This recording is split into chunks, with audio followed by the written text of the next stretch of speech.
আসসালামু আলাইকুম প্রিয় দর্শক, বাচ্চাদের খাবার রেসিপি তৈরি করা হয়েছে 6 মাস থেকে 3 বছর বয়সী বাচ্চাদের জন্য।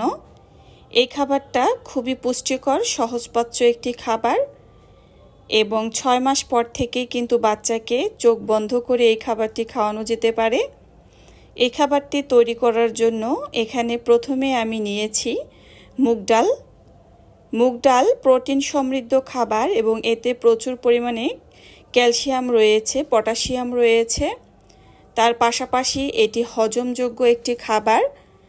যে কোনো বাচ্চাদের যদি প্রথম ডালের সাথে পরিচয় করিয়ে দেওয়া হয় সেটা হচ্ছে মুগ ডাল, এবং 6 মাসের পর থেকেই মুগ ডালের পানি কিন্তু বাচ্চাকে খাওয়ানো যেতে পারে। এখানে আমি মুগ ডাল ধুয়ে নিয়ে এবং প্রথমে সিদ্ধ দিয়েছি। এরপরে ডালের উপরে যে ফেনাগুলো রয়েছে সাদা সাদা, এগুলো তুলে নিলে বাচ্চার পেটের জন্য খুবই ভালো হয়। তো এগুলো আমি অল্প যতটুকু সম্ভব তুলে নিচ্ছি। 1 বছর বয়সী যদি বাচ্চাকে খাবারটি খাওয়ানো হয় সেক্ষেত্রে খাবারে লবণ দিবেন, এর আগে কিন্তু খাবারে লবণ দিবেন না। এরপরে এখানে আমি বেশ কিছু সবজি ব্যবহার করছি। এর জন্য প্রথমে নিয়েছি মিষ্টি কুমড়া। মিষ্টি কুমড়াও একটি সহজপাচ্য এবং পুষ্টিকর খাবার, যেটা কিনা বাচ্চার কষা পায়খানা দূর করে বাচ্চার হজম শক্তি বৃদ্ধিতে সহায়তা করে।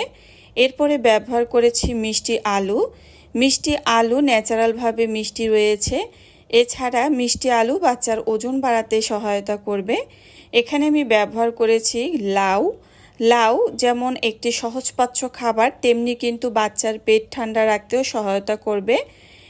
আর এই তো 3টা সবজির উপকরণে সাথে মুগ ডাল দিয়ে খুবই পুষ্টিকর একটা খাবার তৈরি করা হয়েছে। সেই সাথে এখানে শেষে আমি আরও একটি উপকরণ যোগ করে দেব, যাতে কিনা বাচ্চার খাবারটা অনেক বেশি পুষ্টিকর এবং স্বাস্থ্যকর হয়ে যাবে।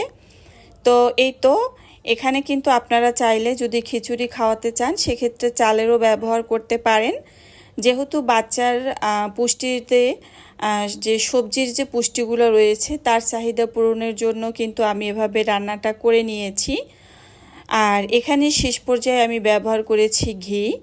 8 মাস বয়স থেকে কিন্তু আপনারা বাচ্চার খাবারে সামান্য পরিমাণ ঘি যোগ করতে পারবেন।